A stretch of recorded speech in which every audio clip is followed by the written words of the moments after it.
திருச்சிற்றம்பலம். ஸ்ரீ பரஞ்சோதி முனிவர் அருளிய திருவிளையாடல் புராணம் பாகம் 517 திரு ஆலவாய் காண்டம் மண் சுமந்த படலம் பகுதி 134.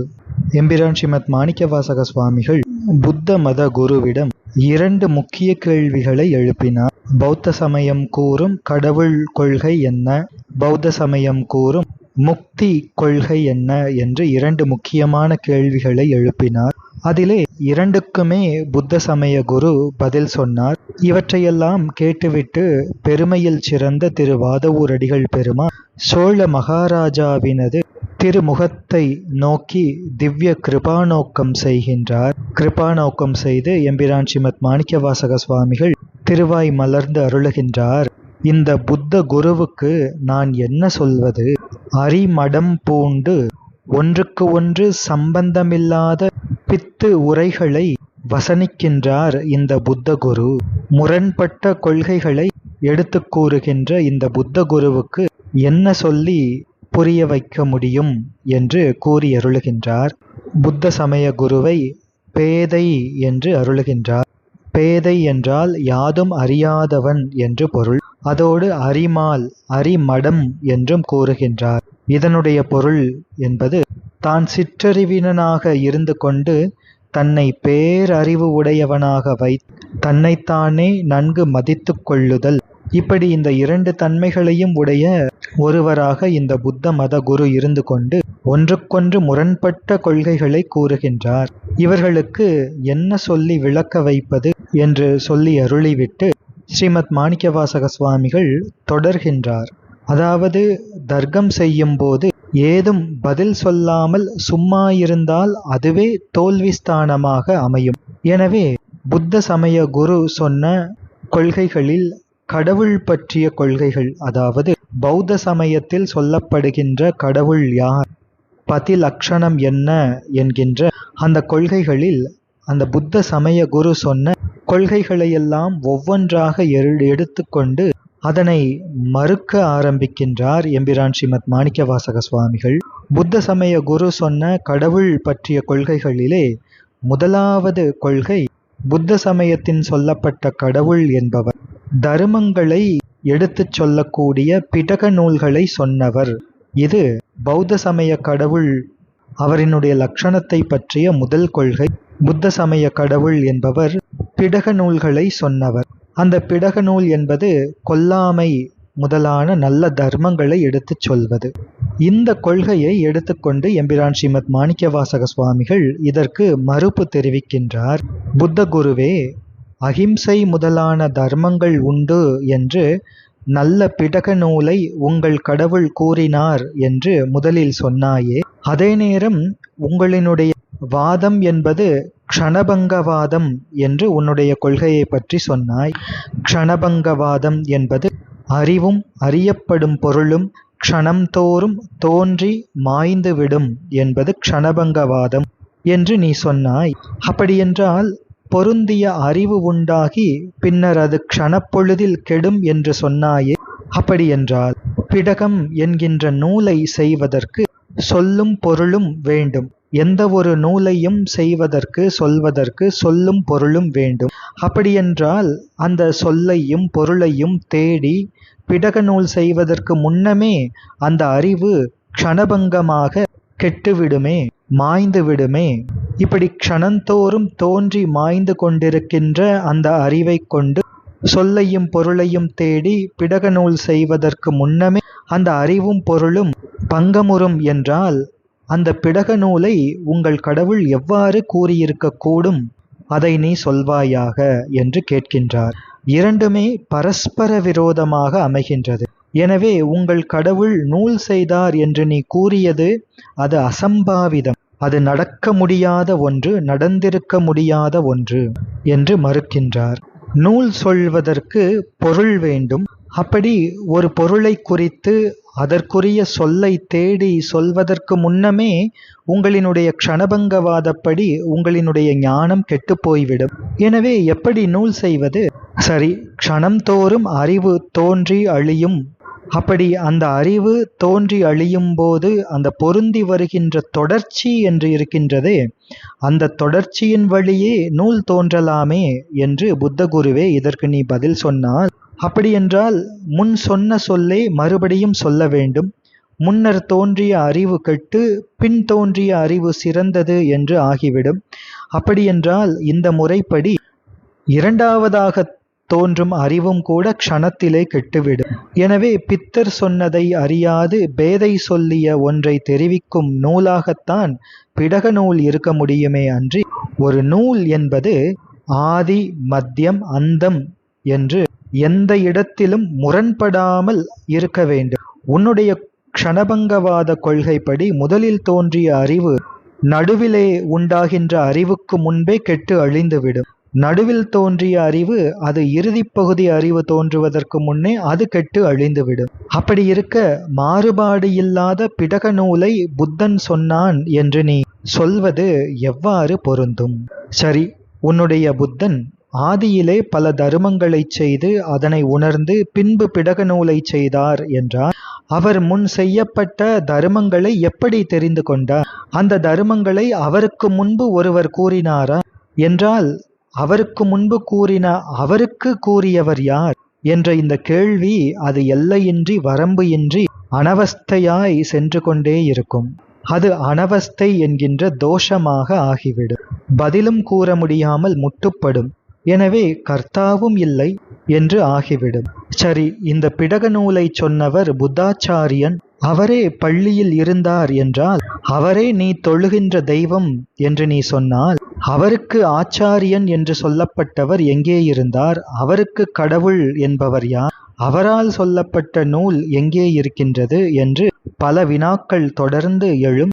இந்த வினாக்களுக்கெல்லாம் விடையில்லை. எனவே குரு சந்தான முறைமை உனக்கு இல்லை என்று ஆகிவிடும் என்று புத்த சமய குரு சொன்ன புத்த சமய கடவுள் பற்றிய முதல் கொள்கையை, அதாவது அகிம்சை முதலிய நல்ல தர்மங்களை விளக்குகின்ற பிடக நூலை சொன்னவர் எங்கள் கடவுள் என்று புத்த சமய குரு சொன்ன புத்த மத கடவுள் கொள்கை பற்றிய முதல் கொள்கையை எம்பிரான் ஸ்ரீமத் மாணிக்கவாசக சுவாமிகள் இவ்வாறு மறுத்து அது தவறு என்று நிலைநாட்டுகின்றார். இனி புத்த சமய குரு சொன்ன புத்த மத கடவுள் பற்றிய கொள்கைகளிலே இரண்டாவது கொள்கை, புத்த மத கடவுள் என்பவர் உயிர்களிடம் அன்பு உடையவராக இருந்து பல்வேறு யோனிகள் தோறும் பிறந்து உயிர்களுக்கு நன்மை செய்வார். இது புத்த மத கடவுள் பற்றிய இரண்டாவது கொள்கை புத்த சமய குரு சொன்னது. இதனை எடுத்துக்கொண்டு எம்பிரான் ஸ்ரீமத் மாணிக்கவாசக சுவாமிகள் மறுக்கின்றார். எப்படி என்றால், புத்த சமய குருவே, உயிர்களிடம் கொண்ட அன்பு காரணமாக உயிர்களுக்காக நானாபேதமாகிய யோனிகள் தோறும் உங்களினுடைய கடவுள் பிறந்தார் என்று சொன்னாயே, ஜனனம் என்பது மயக்கம் தருவதுதானே. இந்த உயிர்களின் மயக்கங்களையெல்லாம் தீர்க்க வேண்டும் என்று கருதிய உங்கள் கடவுள் அவரும் யோனிகள் தோறும் பிறந்து மயக்கத்திற்கு ஆட்படுகின்றாரே.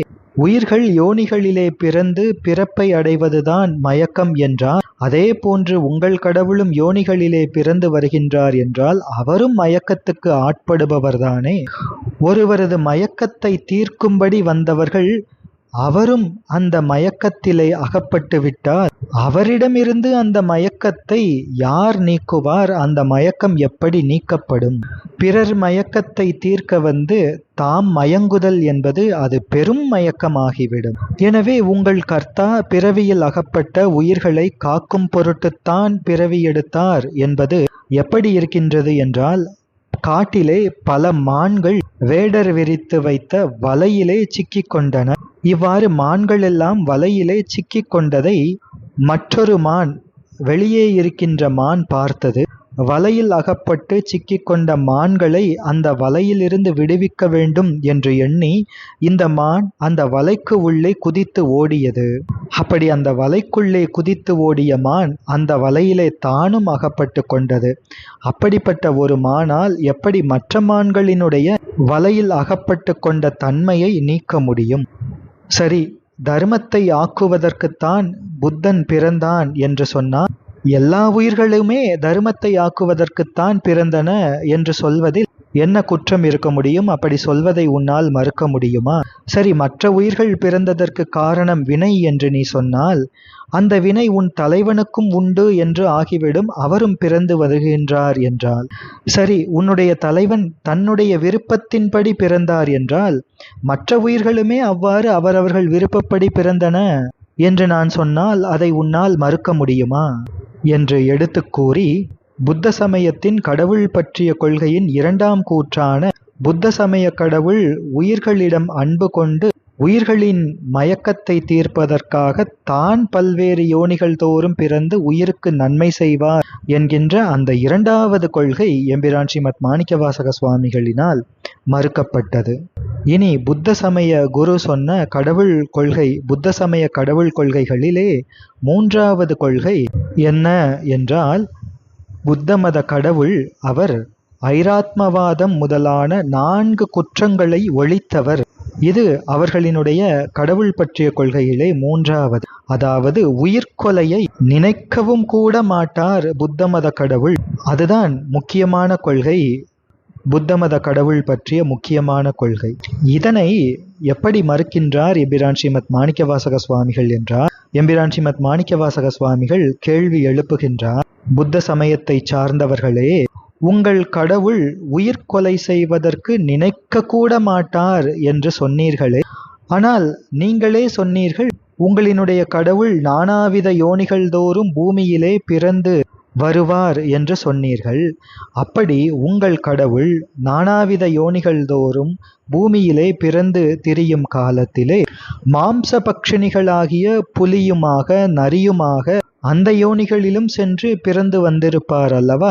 அப்படி மாம்ச பட்சிணிகளாகிய புலியுமாய் நரியுமாய் பிறந்து உங்கள் கடவுள் திரியும் போது உயிர்கொலை செய்யாமல் புல்லையும் பச்சிலைகளையுமா தின்றிருப்பார்?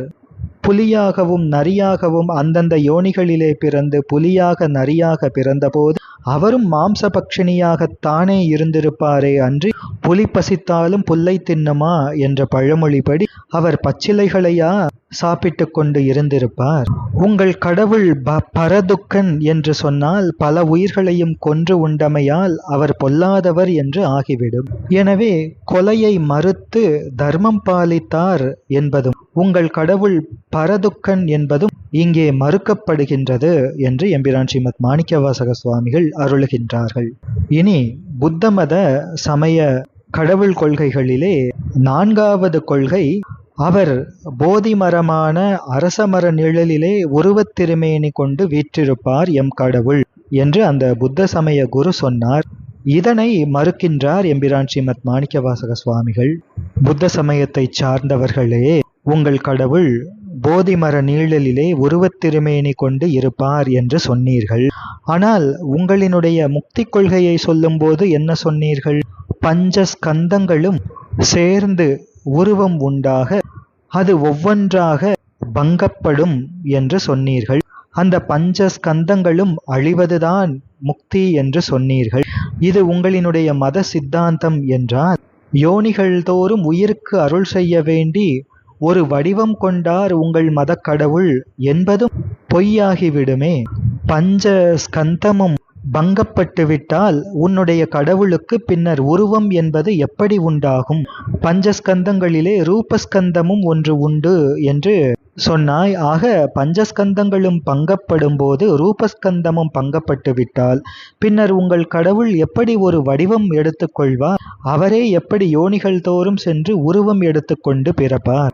பல யோனிகள் தோறும் சென்று ஆன்மாக்களுக்கு அருள் செய்வதற்காக உங்கள் கடவுள் அதற்கான வடிவம் கொண்டு பிறந்தார் என்று நீங்கள் எப்படி சொல்லலாம்? பஞ்சஸ்கந்தங்களிலே ரூபஸ்கந்தம் அழிந்த பின்பு அவருக்கு எப்படி உருவம் உண்டாகும்? இதெல்லாம் பரஸ்பர விரோதமாக இருக்கின்றனவே. எனவே முன்பு உங்கள் கடவுளுக்கு உருவம் என்று கூறி உருவம் உண்டு என்று கூறி பின்னர் அது பங்கமுறுதல் என்பது விரோதம். அதன் பின்னர் உங்கள் கடவுள் ஆன்மாக்களுக்கு அருள் செய்ய விரும்பி யோனிகள் தோறும் உருவம் கொண்டு பிறந்தார் என்பது அதற்கும் மேலே விரோதமாக, இப்படி ஒன்றுக்கொன்று பரஸ்பர விரோதமாக தர்கிப்பது அது குதர்க்கம் என்று ஆகிவிடும். என்று எம்பிரான் ஸ்ரீமத் மாணிக்கவாசக சுவாமிகள் அருளுகின்றார். எனவே போதி மரத்தின் நீழலிலே உருவத் திருமேனி கொண்டு இருப்பார் என்று நீ சொன்ன அந்த கூற்று மறுக்கப்பட்டது. அது பொய்யாகிவிடும். உன்னுடைய கொள்கையின்படியே அது பொய்யாகிவிடும். அப்படி போதி நிழலிலே இருக்கின்ற உன்னுடைய புத்த கடவுளுக்கு உருவம் இல்லை என்று நீ சொன்னால், பஞ்சஸ்கந்தமும் கெடுவதே முக்தி என்று கூறும் உன்னுடைய பிடக நூலை வேறு யார் சொன்னார்? உன்னுடைய கடவுளுக்கு உருவம் இல்லை என்றால் அந்த பிடக நூலை வேறு யார் சொன்னார் என்று சொல்வாயாக என்று இந்த கொள்கையை எம்பிரான் ஸ்ரீமத் மாணிக்கவாசக சுவாமிகள் மறுக்கின்றார். இதோடு சேர்த்து மற்றுமொரு கொள்கையையும் மறுக்கின்றார். அது புத்த சமய கர்த்தா என்று நீ சொல்கின்ற அவர் இறைவன் என்று நீ சொல்கின்றாயே என்று கேட்டுவிட்டு புத்த மதத்தின் ஒரு கூற்றை எடுத்துக்கொள்கின்றார். அதாவது இந்த புத்தர்கள் பௌத்த சமயத்தைச் சேர்ந்தவர்கள் என்ன சொல்வார்கள் என்றால், இந்த 21 புத்தர்கள் என்று அவர்களினுடைய அந்த கடவுளர்கள் அவர்களெல்லாம் எப்படி பிறப்பார்கள் என்றால், யோனி வழியாக பிறந்தால் அது குற்றமாகிவிடும் என்று இவர்கள் தங்களினுடைய தாயின் வயிற்றை விலாவினை பிளந்து கொண்டு வெளியே வருவார்கள் என்று கூறுகின்ற ஒரு கருத்து உண்டு. எனவே வருத்தத்தோடு 10 மாதங்கள் சுமந்து தம்மை பெற்ற நல்ல தாயாரை அந்த தாய் உயிர் போகும்படி அவளினுடைய வயிற்றை பிளந்து கொண்டு பிறந்து அந்த தாய் உயிர் போகின்றது என்ற அந்த பாவத்தினால் அந்த பாவத்தோடு பிறந்தவர்கள் என்று சொல்கின்றவர்களையா நீங்கள் கடவுள் என்று ஏற்றுக்கொள்வீர்கள்? இது நன்றாக இருக்கின்றது என்று இதனையும் மறுக்கின்றார் எம்பிரான் ஸ்ரீமத் மாணிக்கவாசக சுவாமிகள். ஆக புத்த சமயத்தின் கடவுள் கொள்கை என்ன என்று மிக முக்கியமான 4 கொள்கைகள் என்று புத்த சமய குரு சொன்ன அந்த கொள்கைகளை ஒவ்வொன்றாக எடுத்துக்கொண்டு புத்த சமய கொள்கைகளின்படியே அது எவ்வாறு தவறாக இருக்கின்றது, எவ்வாறு பரஸ்பர விரோதமாக இருக்கின்றது, தர்க்கத்திற்கு பொருந்தாதவாறு எப்படி அவர்களினுடைய கொள்கைகள் இருக்கின்றது என்றெல்லாம் இவ்வாறு எம்பிரான் ஸ்ரீமத் மாணிக்கவாசக சுவாமிகள் மறுத்து புத்த சமயம் கூறும் கடவுள் கொள்கை என்பது பொருளற்றது என்று நிரூபணம் செய்கின்றார். இனி தொடர்ந்து பௌத்தர்களின் பல்வேறு கொள்கைகளை ஒவ்வொன்றாக எடுத்துக்கொண்டு அவற்றை தர்க்க ரீதியாக மறுக்கின்ற அந்த பகுதிகளை எல்லாம் தொடர்ந்து சிந்திப்போம். திருச்சிற்றம்பலம்.